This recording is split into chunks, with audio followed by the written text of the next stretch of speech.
Hey, everybody. Thank you so much for joining me today. I'm going to be talking about nailing the independent school interview.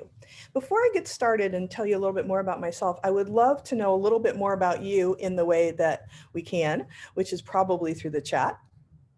And I'd love to know, are you a first timer looking to get into independent schools?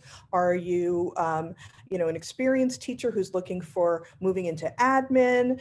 Tell me kind of where you are in your search in terms of, experienced teacher, new to independent schools, coming from public schools, for example. That would help me with my comments a little bit. So feel free to just send it to me in the chat if you don't want to make it public, but feel free to just send that to me in the chat. Okay, thank you.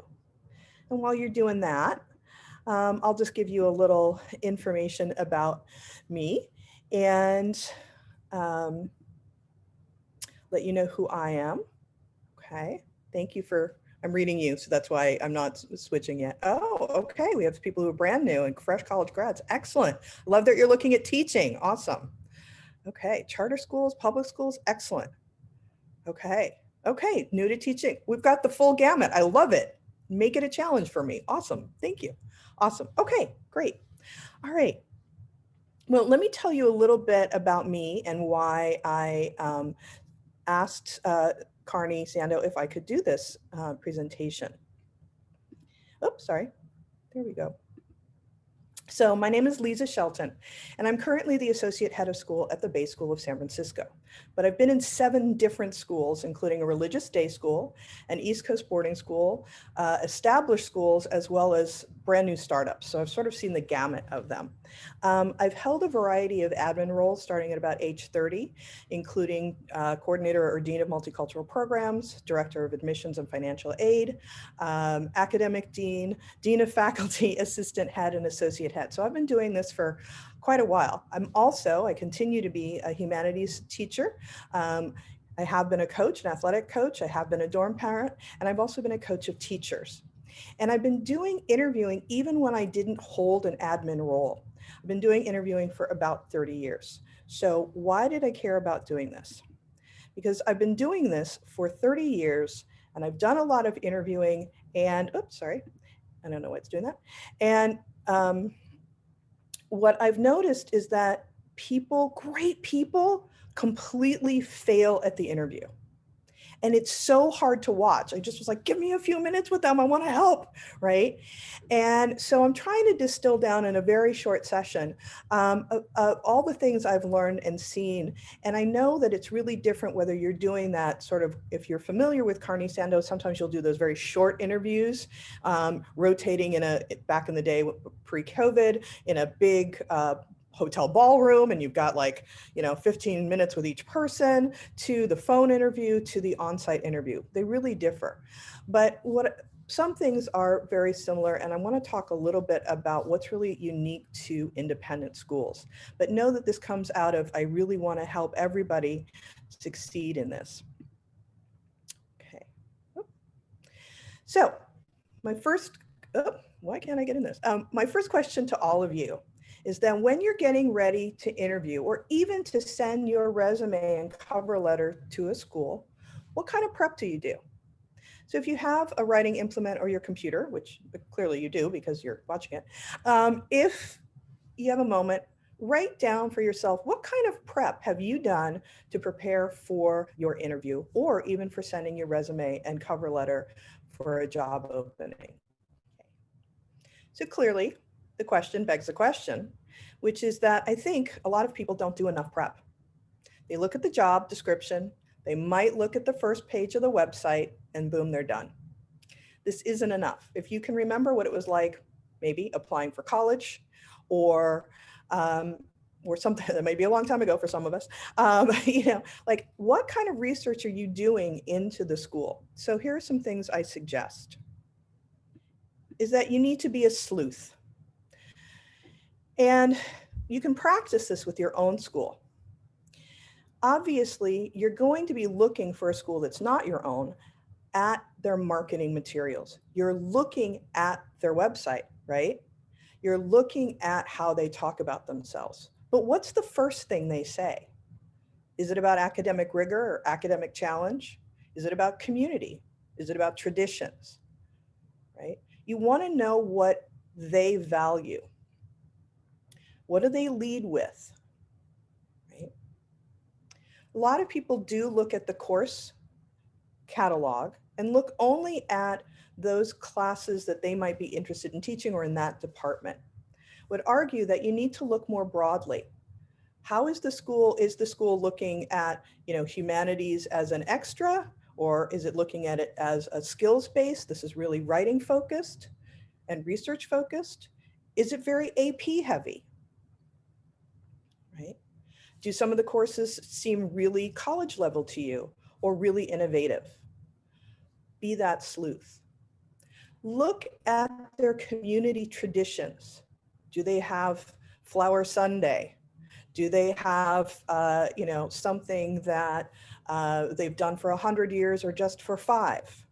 What does that tell you about the school? Because you're going to need this when you interview. Right? Look at their strategic plan, because a strategic plan often tells you what's been missing in the school for a number of years.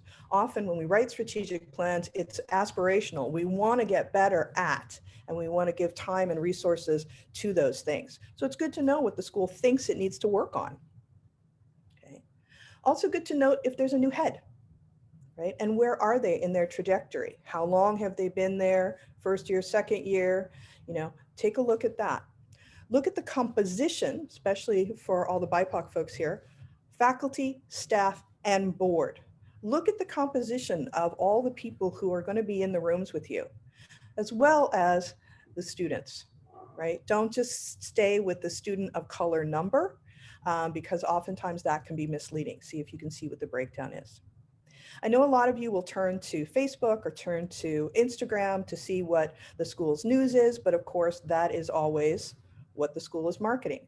If you can find the student newspaper somewhere on the website, great place to look. What are the students talking about? What are they interested in? Okay. And then for yourself, what seems missing for you? As you take in all of this stuff, we forget that there's probably something that the school might have as a whole, or something that's missing, or something that you care about that you maybe noticed intuitively, but you haven't articulated. Go ahead and articulate it. What seems missing to you, right? Because all of these things are going to help you with your preparation and with your interview. Okay, does that make sense for people? Okay, I'm sure many of you are already doing a lot of this. I know one of the things that's going to come out of the end of this presentation is that, gosh, this takes a lot of time. Sorry, can't help you there, but it does. Like we tell our kids, prep takes a lot of time. What can I tell you? Okay, so before we get into interviewing, I just wanted to share a couple things about the cover letter and resume that I always find. Please don't simply repeat your resume. You know that. Please flatter the school with something real. I can't tell you the number of times I am told how beautiful my school is. Can't really take credit for that. I appreciate it. I think it's beautiful too. But are you telling me you want to work at my school because it's beautiful? Well, so really flatter the school with something that's real, some initiative they're doing, how they're doing something, and something that you can then talk about how you can contribute to. And that's the thing I miss most in cover letters. They don't show how the candidate thinks that they can help the school. They talk about all their achievements, but they never relate it back to my school. Well, how will this help me? I need you to articulate that, because I don't have time to figure that out, especially when I'm looking quickly. And let's be clear, we often look really quickly. So how can you help the school with those skills? In a way that doesn't sound like I will change your school and make it better because, I'm the most fabulous thing ever. I don't mean it that way. But also show them what you hope to learn. That notion of a teacher learner, it's got to be two-way, that you feel that, yeah, I have stuff to contribute, and the humility of, I have something to learn from you as well and with you, right? So those are some things that I just want to point out in the cover letter. And here's the sad news about the resume. resume, one size does not fit all. If you really want to make your resume work, you need to tailor it to where you're applying. And oftentimes teachers focus, especially teachers, focus on what they've done in terms of teaching. I taught 10th grade humanities. I introduced a new elective in blah, blah, blah. I coached this, I did that. That's really helpful. Yeah, I need to know that you've done all these things, but it's more than that. I need to know how you've contributed to the school. Did you start a group for students? Did you help contribute to an initiative around revamping the STEM curriculum? Okay. Think more broadly about the ways you've contributed to the school. And if you can name it, the impact. I look at a lot of resumes where people are like, I've taught.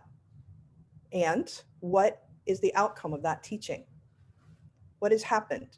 Are there any metrics that you have or your school has that helps to indicate that you've been a successful, effective teacher? Now, maybe that doesn't make sense in the resume, but you could include it in your cover letter. And it would depend again on what the school values, right? If you're going to talk about that you have 90% 4s and 5s on your APs and the school isn't an AP school, okay, so you might not put that there. Okay. And for those teachers who are moving into admin, want to move into admin, who have not yet been an administrator, they often continue to write teacher resumes that are focused on all the things they've taught, as opposed to all the ways that they have done some form of leadership.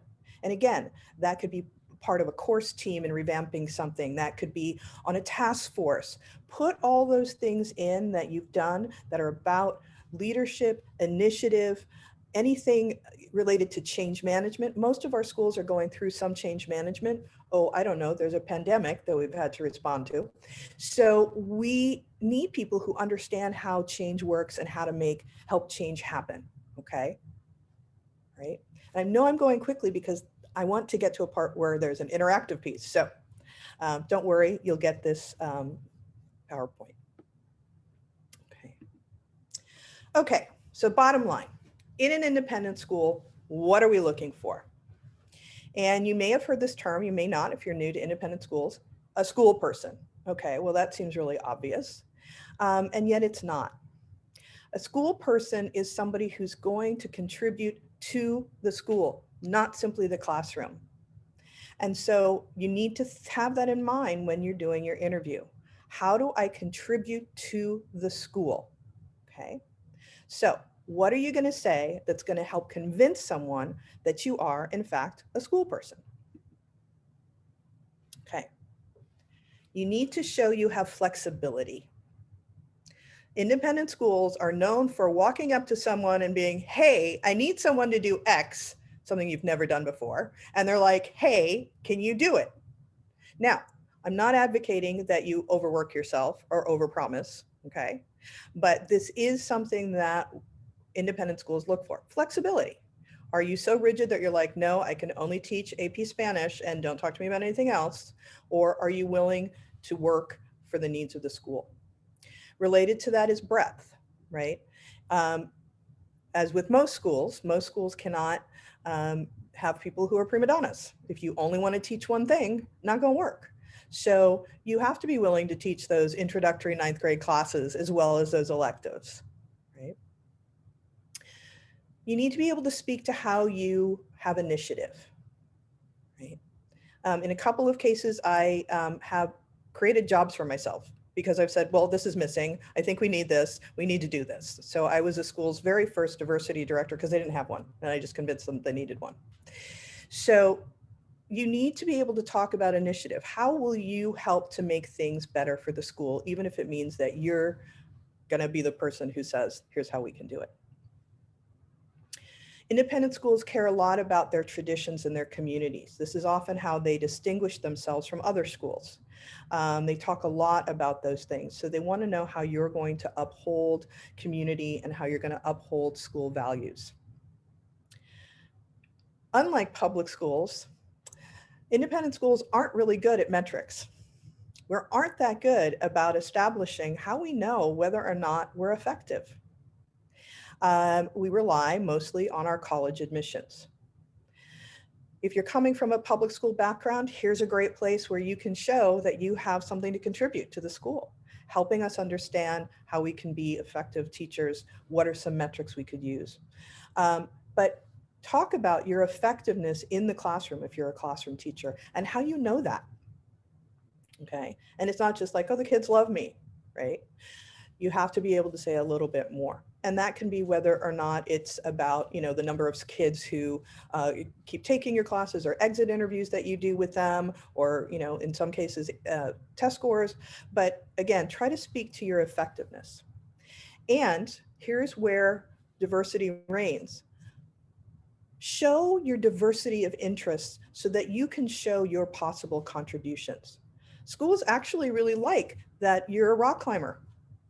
That might seem like a passion for you outside of school, but one of the things that independent schools tend to like are people bringing their passions outside so that the students who are diverse, we hope, are able to learn from you and your diversity. Okay, so bring in that. If you love cooking, bring in that passion. You like rock climbing, right?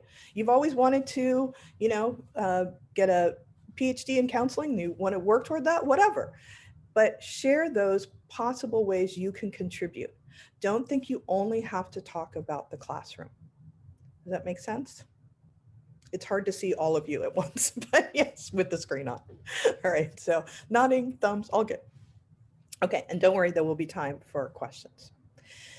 So what I'd like to do is get you working, okay? And I know that you can't have done what I've asked you to do, which is to do real prep for your interview. You're going to do a little mini interview in breakout rooms. You're just going to answer 2 questions as the interviewee. So one person will be the interviewer, the other person will be the interviewee. I'll show you the questions in a second. The interviewee, right, will use their current school as the basis for their answers. Okay, imagine you're applying to your current school. If you are currently graduating from college, you can use, if you went to an independent school, you could use that school, or you could use your college. That's fine. Okay, so you're going to focus on 2 questions. Oh, sorry, let me go back a second. You're going to focus on 2 questions, or let me go forward. Okay. The interview is going to ask you, why are you interested teaching at X? So in my case, somebody would ask me, why are you interested in teaching at the Bay School? And I would respond accordingly. Tell me about your work at your current school. What do you enjoy the most? What do you find challenging? Okay. We're just going to give you about 5 minutes for these 2 questions, and then you'll switch interviewer and interviewee. But what I want to ask you to do is really focus on the things that I've just asked you. See if you can add to your answers things that suggest, not necessarily all of these things because you're only answering 2 things, but answer and speak to your flexibility, your breadth of ability, your ability to take initiative, your ability to be a community school member, your effectiveness in your role, and your possible contributions. Again, you don't need to do all of those, but try to at least address a couple of them, perhaps ones that you haven't in the past when you've been interviewing. Try to do that as you're answering just these 2 questions, okay? And then we'll come back in just a second. So, Melissa? Yes. Before I send anybody off, anybody have any questions about what I'm asking you to do? If you could just put it up in the chat, then I can see it more easily since I can't see everybody.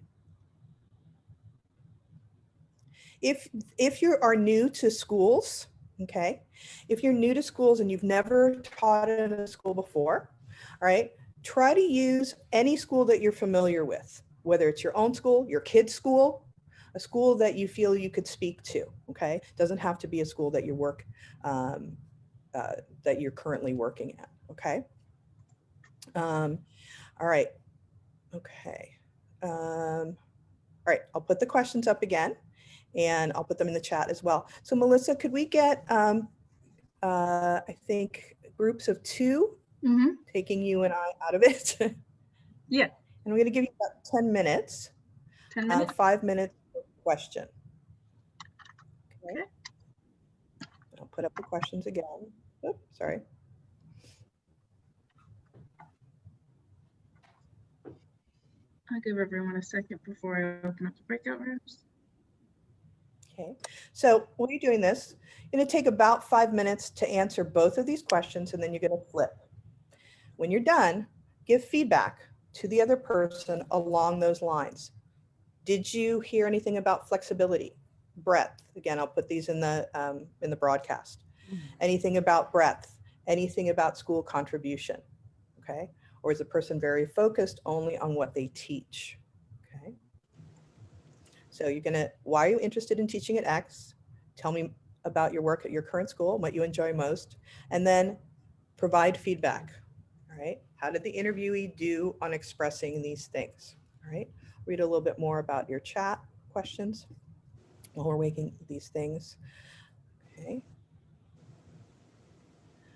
I think whether you are an independent school teacher, counselor, you're new to independent schools or not new to independent schools, these things apply.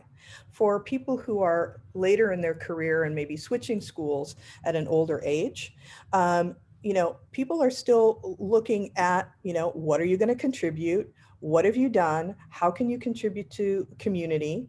And are you willing to grow, right? Because I think everyone feels, as I'm not so sure how true this is, but everyone feels their school is unique. So they don't want you to just come in and think like, okay, I've done all this before and I know how to do this. Sure, they want to benefit from your experience, but they also want you to come in understanding how their school might be different than what you've done. Because nobody, I don't mean to make sort of the dating analogy, but no one wants to feel like you're the same one as before, right? They want to understand that you understand they're unique, right? You didn't just pick them because they were tall. Okay, thanks everyone. You know, I was just saying, I don't know how hard, if any of these particularly is hard for you to talk about, give examples of, but these are the ones that I often do not see in the interviews that I've done with people over 30 years. Again, learning how to toot your own horn in a confident but humble way is important, not just during an interview, but at your school too. You'd be surprised how many times your supervisor doesn't know what you do. So really important to let people know what you're doing. I know most of us are sort of, as teachers in general, we're like, okay, I'll put my head down, I'll do the good work, right? And the evidence will be in my students, but you do need to share. All right, we're gonna do another breakout in a minute, but I wanna talk about the interview also just in terms of sort of your qualities that you're bringing to it. As I keep mentioning, confidence and humility. You know, I often see far too much of one or the other. So trying to find that sweet spot, and I'll tell you how to do that in a second. The other thing is people come to an interview to talk. And I get that. You're like, I've only got this time. I need to talk. I need to tell my story.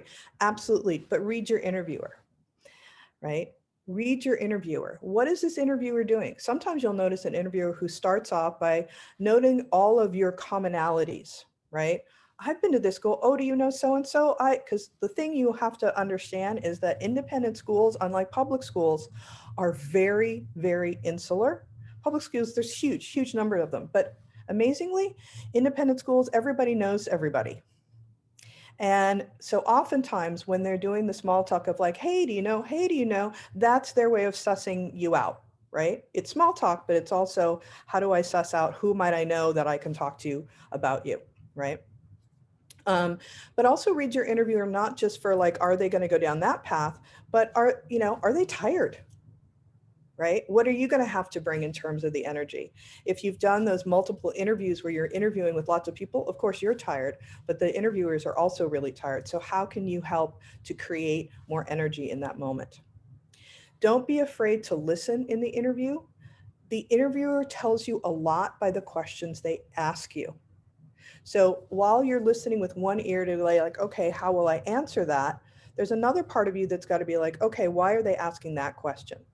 So there's the initial questions that are always like, why do you want to work here? What do you think you can contribute? That kind of stuff. But you also want to listen to other ways that they talk about the school. always ask if you can give an example, because sometimes they're not expecting that, right? Can I give you an example of how I did X? Okay. Again, show how you've done things. And if you can, if there's room, show how you think about things. Because we're not hiring you for what you did. We are hiring you for that experience and what you will do. So I want to know how you think about things, right? And it's okay if somebody gives you an example and says, well, how would you do X? You can say, in the past, with this framework, I did it this way. But at your school, it seems like these things are important, so I would take this into account, right? Or I don't know enough yet about how your faculty might respond there, so I would want to talk to them first before I made some decisions about how to move, if you're looking for an admin position, for example. So it's okay. You can say, I don't know. You can say, I need more information. I would need more information, but where you can, show how you think. And ask your questions when they ask you. Ask questions that show that you value what the school is doing, and not in a slapdash sort of way. So for example, we have a program called Immersives, and people who are interviewing with me will be like, oh, immersives sound really interesting. Can you tell me more about them?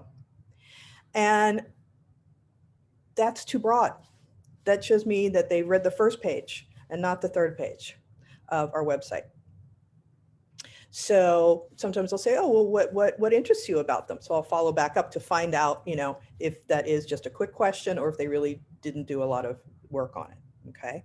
So ask questions that show you value what they're doing. I really appreciate your approach to restorative justice. Can you tell me more about that? Okay. Everybody wants to feel good about what they're doing, and schools are no different, right? Okay. All right. All right, I'm going to practice again in a minute. Hold on though. Oop, sorry. Okay, so I'm going to ask you to practice again. And why am I asking you to practice again? Because that's the other thing I've recognized is people don't practice interviewing much. They think they know themselves, therefore they should be good at interviewing. Doesn't work that way. Hate to tell you. So the more you practice interviewing, the better you get at it. Get the feedback. You're also going to be able to say what you need to say more succinctly when you've practiced interviewing, because that's one of the hard things about interviews is they're usually time bound and you're not always able to give the full picture of things. And if you're someone who processes verbally, it's going to be harder for you to do that. So know yourself, right? And I'm asking you to practice again, the same things over again.